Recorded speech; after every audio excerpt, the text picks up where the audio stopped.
Hello, friends, and welcome to another edition of Crossroads, where faith and culture meet.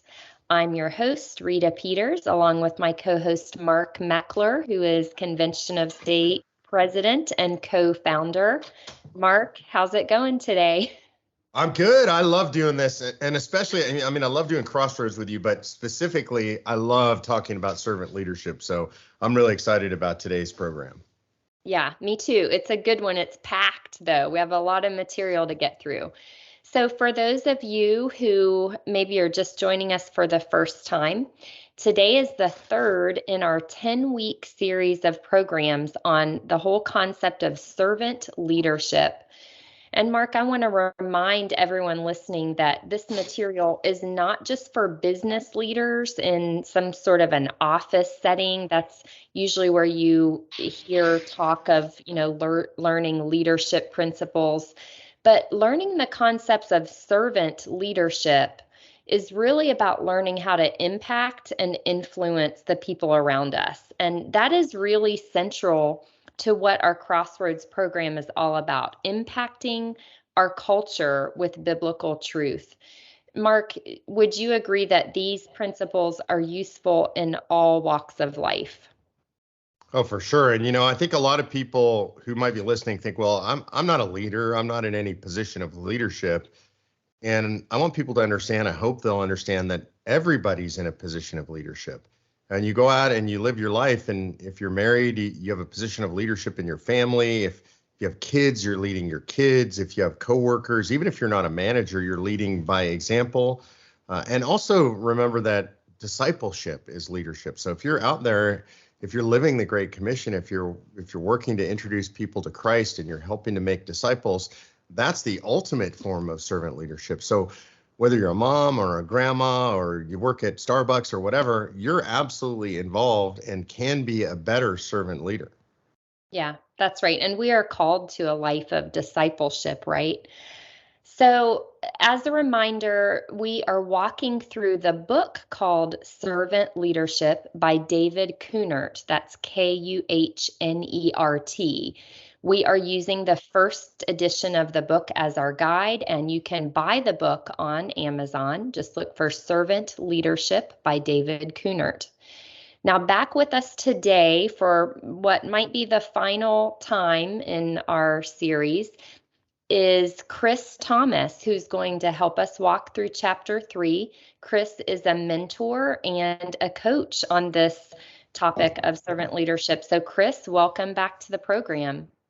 Thanks, Rita. I'm really great to be here with you guys this week again. We're glad to have you. So last week in chapter 2, we talked about goal setting and the 3 different kinds of goals. I love that because people need to understand they got to have goals if they want to move their life forward. Now we're moving into understanding our current reality. And this is actually my favorite part of the book because we're going to talk about what reality looks like, how to know what the book calls our here. Where are we right now? And David in the book, he warns us, it sounds simple, but it can be really difficult. So Chris, why don't you explain why that can be so hard for people to understand their current reality? I think I mentioned last week that it's very tempting for us, or if I didn't, then this is a great time to mention it. It's very tempting for us when we learn about these principles in servant leadership to apply them to everyone else in our lives and talk about how they're missing the mark in various different things. It's just kind of a native thing for us as sinners to focus on other people and their problems and not think about ourselves. So David is constantly reminding us in the book, chapter after chapter, that these principles are first for self-reflection, they're first for self-application as a leader. And I think that the reason why moving into determining where our here is so difficult is because that's a difficult process. Self-reflection and understanding and being very brutally honest about what our real strengths, what our real weaknesses, what capabilities we can improve and what we can't, or how far we've made it down the path to our goals. That's a difficult thing to actually try to tackle on our own. I like to think that it's better to do it with good confidants in your life. Mark, a mentor of yours and mine, Carlo Walt, back when I worked for him years and years and years ago, he gave me the advice of creating a spiritual board of Chris, having 3 mentor figures that I call and ask, for reflection to help me see if I'm seeing my life the right way. And then 3 peers that know me really well and are willing to tell me hard truths too. So I think that doing something like that, inviting other people into the conversation who you trust and who you know you very well, can help you to get a better and clearer picture of where you're actually at right now. And so I think trying to tackle alone can be really difficult. When you invite other people in, it makes it a little bit easier. Yeah, because nobody is completely self-aware, right? No one is like perfectly able to assess exactly where we are at, in any given aspect of life. So I love what you're saying about the importance of involving trusted confidants, people who know us, and people who really do have our best interest in mind. And it's important to have those people around us who are willing to speak even difficult truths to us, right? Rather than just telling us what we want to hear. Now, chapter 3 is called Power or Influence and Leadership Styles. And it starts by pointing out that we only have influence over someone to the extent that they believe we have influence over them. So, why is that important for us to remember? And also, maybe you can comment on whether we're using power and influence interchangeably here. I like the term influence better just because there's some negative connotations around the idea of power, but there could even be negative connotations around the idea of influence. And of course, it's become really popular lately to talk about social media influencers. But the reality is, David actually has been using this term longer than that term has been around and been used. And so we have to understand, what is David talking about by influence and power, and how is he using them synonymously with each other? And I think the illustration he uses that's really good to help us understand this is parenting. When you are a parent, you have influence with your kid. In the early days, when your kids are really small, your influence is more authoritarian, right? You're giving them their boundaries. You're speaking into their lives in a way that doesn't give them much of an option. You're trying to lay the foundations of their life to be healthy and safe. There's power in that. It's not a negative thing. It can be used in a negative way. Many of us know lots of examples of parents who use that power that they have over the kids in negative or destructive ways, and that always can occur. But it is by itself, just objectively, some form of power or influence. As the kid gets older and begins to gain their own autonomy, you move out of that kind of direct authoritarian game to more of an influence game. You are speaking into their life, hoping to have a voice that influences them for the long term. And if you think about that in the role of leadership, when you're leading anybody, you have that same exact role. You are in a position where you are using all of your resources to help the other person to get there, which means that you need to carry some sort of influence into that relationship. So David wants to give us a firm foundation. What are the different kinds of influence and power that we can use, and where are they appropriate? Where are they not appropriate? So the book describes 5 different kinds of power or influence that Dave walks through, so we understand different ways that we have an ability to influence people's lives. Can you run through those 5 for us? Yeah, so the important thing to remember as we run through these 5 is none of them are negative. They're all natural types of leadership, influence, and power that can be used. The negativity can come in any of these when they're misused or when they're inappropriately used. So we'll kind of give a little bit of an example of the appropriate use and maybe even the inappropriate use in each of these. The first one he talks about is position influence. And this is when the very position that you have, like, so maybe you outrank somebody in the military if you're a member of our armed forces. That position that you have gives you a certain amount of influence, power, authority over the people that you're leading. It doesn't matter if they like you. It doesn't matter if they agree with you. They have to follow you, or there's some serious potential consequences, right? Because of your position. So that could be used obviously positively if you are in a position to influence somebody, if you are a teacher, or if you are the CEO of a nonprofit, or whatever. You can use that power positively to inspire people, to motivate them, to help them see how they can get there. or you can also use it for destructive things. And we've all seen people with position influences using it for destructive purposes. The next kind is coercive.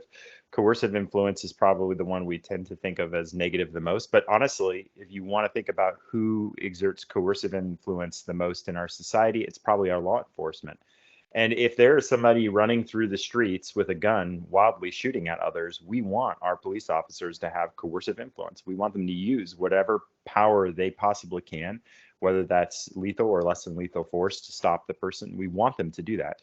But we've also all seen horrendous video footage of cops, not the stuff that's been blown up that way, but real actual cases where cops have misused that coercive power, right? And that is damaging. It's damaging to that role. It's damaging to our trust of law enforcement. And so coercive power can be used both positively and negatively.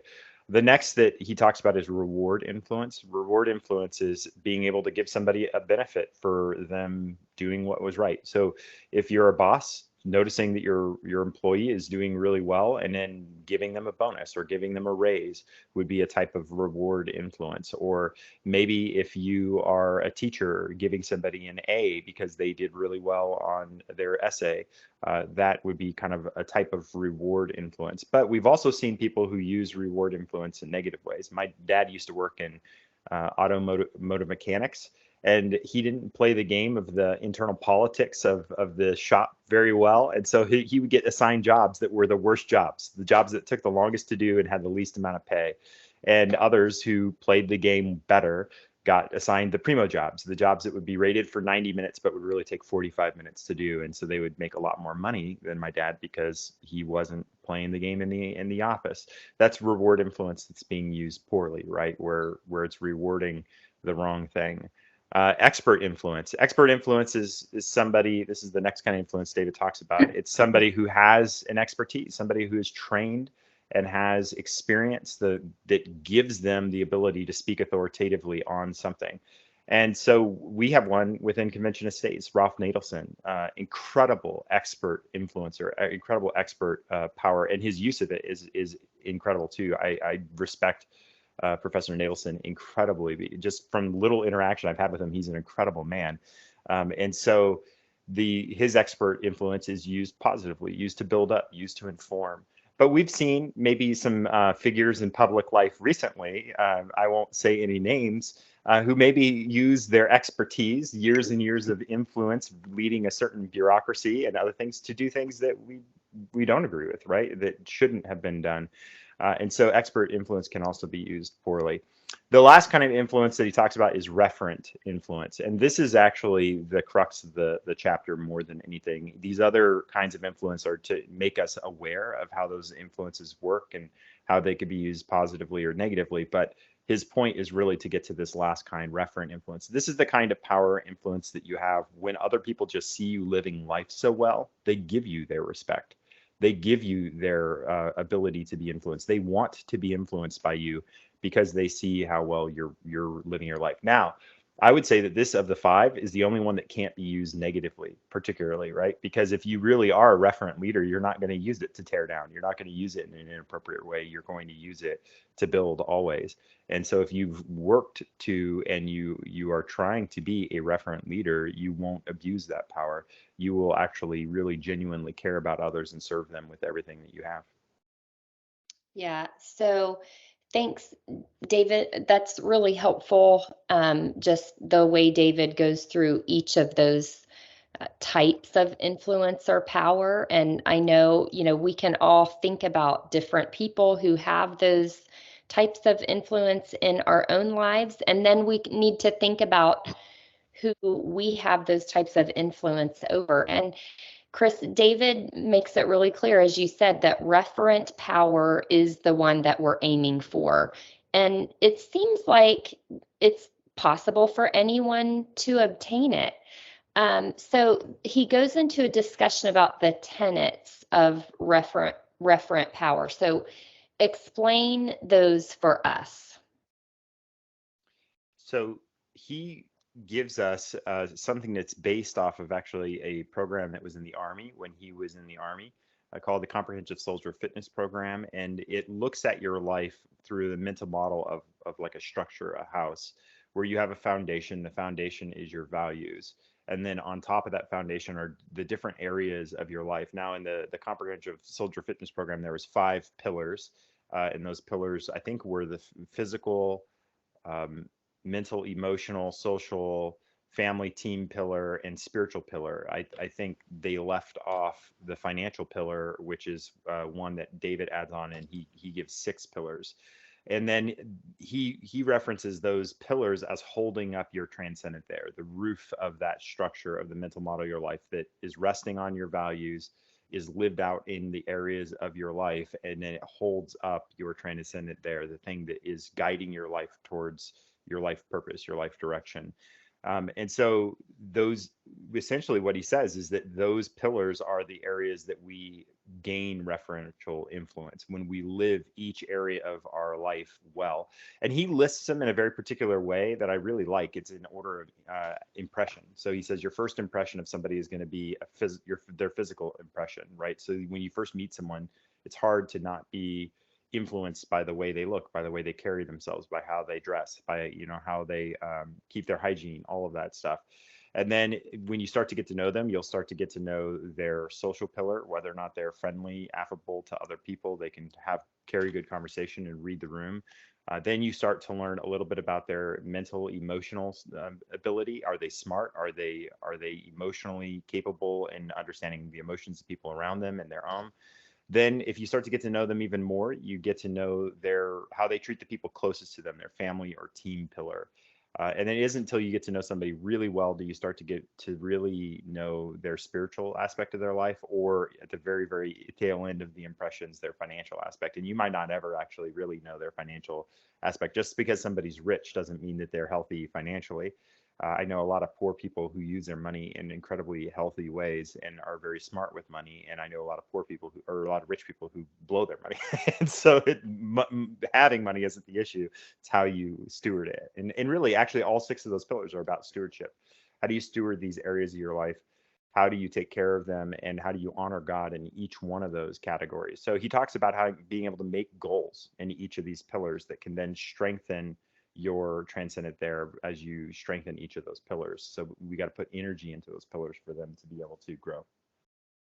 So, Chris, would you suggest that it's a good exercise for people to maybe take some time and go through each of those pillars and sort of do a self-assessment, think about where you are with each of them. And, I remember when I went through this material for the first time, thinking about the fact that for a given person, they might be super strong in one or two of the pillars, but also be super weak in a couple of others. And it almost seems like we tend to maybe focus on the ones that are easy for us, or the ones that, come naturally to us. Some people love to work out, and health is really important to them. So they spend a lot of focus on maybe the physical pillar, but maybe, aren't paying as much attention to their financial pillar and aren't as responsible with money. So what is the application for us as we think about these different, again, these pillars are tenets of referent power, which is, our ability to influence others just by virtue of, who we are and how good of a role model we can be. What's the application, would you say, for people?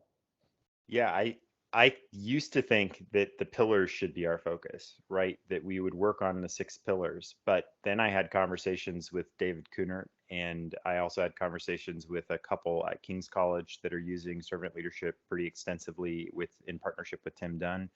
And in both those conversations, it became very, very clear to me that the 6 pillars mean nothing if they aren't resting on some very solid values. So I think you have to actually start back at your values. And one of the things we tried to do a little bit of testing on this last year with our internship program with the Convention of States, we call it our Emerging Leader Program, is we offered a pilot program for any students who were interested in being a part of it. And we ran through some exercises with them to try to help them identify what are their values. And it was more than just identifying what their pie in the sky idea of what their values should be. It was identifying what are their actual lived values, looking at a 2-week audit of how they use their time. Mm. Where does their time get put to show how they actually value things? And then looking at how they use their money, looking at how they use their relationships. What do those things tell you about the actual values that you have right now? And then we had them ask 3 people. This is something I actually got directly from David. I had them ask 3 people for an adjective that describes them, or 3 adjectives that describe them. And one of the great things about that, David, it's a brilliant exercise that David taught me in the conversation with him, was that if you ask somebody to share their values with you, they're going to come up with the best sounding things possible. But are those the actual things that they're living? No. But if you ask somebody, what would your best friend use in 3 words to describe you? Mm. And by hearing it or seeing it through the lens of how somebody else is perceiving you, it's a better test of whether or not the values that you would want to have are actually the ones that you're putting forward or not. So by doing all of that, you can then clarify what your values currently are, and then determine, are those what I want my values to be? So I might say that I want my values to be my family.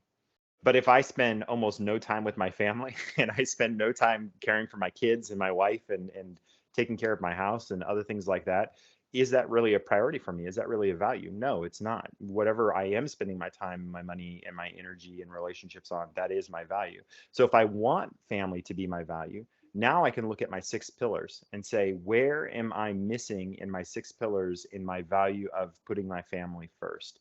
And then I can set goals, smart goals, like we talked about last week, to improve each one of those things. Is it my physical presence with my family? Am I missing too often? Well, what smart Mm. goals do I need to set boundaries around my work, set boundaries around what I commit to, what I say yes to make sure that I have the time to spend with my family.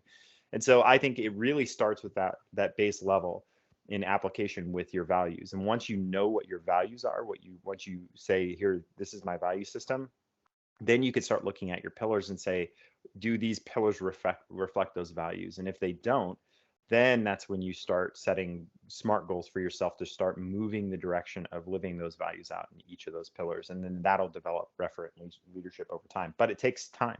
It's not something you're going to get overnight, right, Mark? Yeah, this is really interesting to me.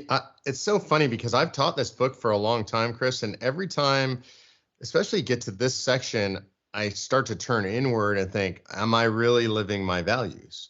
And I really aspire to referent kind of influence and referent leadership. But this forces me to stop. And I got to admit, it's always uncomfortable.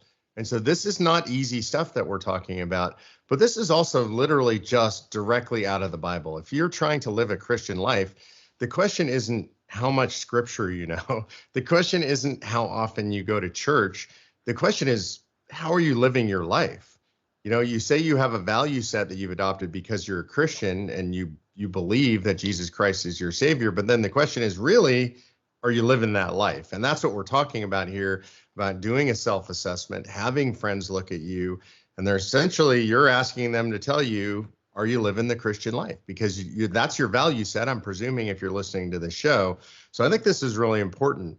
And it carries into leadership, of course, because if you're not living your values, why would anybody want to follow somebody who's not living their stated values? That's a serious break in integrity. Really, integrity means you're a whole person, you're integrated. So if you're saying one thing, as Chris said, if you're saying I'm a family person, that's the most important thing to me.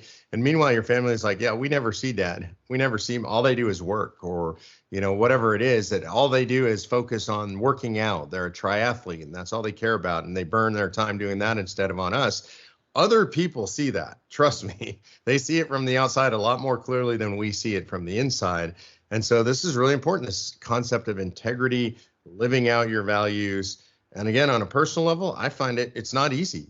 It takes time and it takes energy to actually peel back the layers and look at this and to work with people you trust. So as you do this, and as you're trying to make sure your pillars are in place and you're living your values, now you talk about leading. And when you lead, there are different leadership styles you can choose.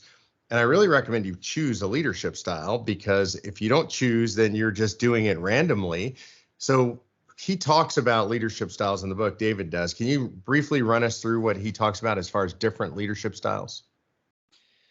Yeah, he gives a list of different ways that you can lead, and they're oftentimes kind of a progressive type of leadership, right? When you start in leading somebody, you're going to start at a certain level, and then you'll want to progress your leadership and that person's leadership to something different. And he uses parenting again to talk about this, and so he starts with the concept that our first leadership style with our parents is more directive. We give them more tight boundaries and we have more control over that person's life. So if you have a new employee who just started in your business, that's the kind of leadership you're probably going to start out with. As you're doing training with them, you're going to be much more directive. You're going to be much more tight with the boundaries of what they're free to choose to do within their responsibility set, and you're going to be training them very specifically to do something a very specific way, and you're not going to be giving them a lot of leeway to play, because you want them to learn how to do it the right way before they start finding hacks or shortcuts or whatever else, right? And so you're more in that directive phase. The second type of leadership style he talks about is transactional. And once you've moved past the directive phase, now you're doing more like, you do this for me and then I do this for you, right? And you can think about that with your little bit older elementary kids, right? You do these chores, I give you an allowance every single week, or you get points to buy something, or whatever it might be. So there's this very transactional nature. And David, in conversations with him, he's talked about this with his work with Crown Quest, when they first get an employee in and they have them meet with a mentor to do some goal setting. At first, the goal setting is very directive. It's very much this, you need to do this, you need to set these goals, but the person is usually not very comfortable with setting goals for themselves and being self-reflective in that way, so they're just kind of like begrudgingly do it. But then they realize, oh, if I do my goals, I'll get, a bonus, or I'll get, some kind of benefit and reward in my employment, so that it becomes more transactional. But the goal after that is to move into a participative type of leadership, where they're actually participating with you in that leadership, and they are actually engaging it as much equally in the relationship that you have with them as you are. And so they're more an equal partner in it. But you don't want to stop there. You want to move more towards delegative, where you can actually give the other person the responsibility, and you're more standing back and just observing and watching, and they have a lot more autonomy. They've grown with the ability to work within the boundary set effectively and self-govern well. Something you're going to talk about in the next chapter, that freedom V. You're moving up that freedom V. Just remember that reference for next week. But the best kind of leadership that we really want to happen is the final step that he talks about, which is transformational leadership, where the person is not only owning the leadership of themselves, but they're also beginning to actually influence other people. They're beginning to have an influence and a power in other people's lives in a positive way, because they become a leader that reproduces themselves, that duplicates themselves in other people. And I think that a simple way to boil this whole process down and these different leadership styles down is to talk about it in terms of something we've heard a lot. Like when we start with somebody who's an apprentice or a kid, we often think about the process as being, I do, you watch. But then we move to, I do, you help. Then we move to, you do, I help. And then finally, you do, I watch, right? So it's a reversing. You take the person slowly through a process of becoming comfortable with whatever they're doing, to where they begin to own it, and they're doing it completely on their own autonomously. So it's that same kind of process in these leadership styles. So really, the leadership styles is about assessing, where is this person at? What is the safest place for them to be at? Is it more a directive form of leadership? Do they need that more in their life? Do they need tighter boundaries to practice what it means to do this role or this job that I'm helping to lead them in? Are they more in that delegative phase of, can I trust them to delegate things to them and know that they're going to take a certain level of responsibility and ownership? Or are they fully in that transformational stage, where they need very little from me, but a little bit of accountability and encouragement here and there, but they're really going to take it and they're going to fly, because they become the kind of leader that wants to see that reproduced in others. So it's really a reflective tool with others to determine, where are they at, how should I be leading them in this appropriately in the space that they're in. That's really helpful. Gentlemen, we are already out of time, believe it or not, but I just want to close with this summary from the end of this chapter. David Kunert writes, When working on our values or pillars to gain influence, it should be to serve others and not ourselves. We should want to have a greater influence with others to show how to do life the way God intended us to live it.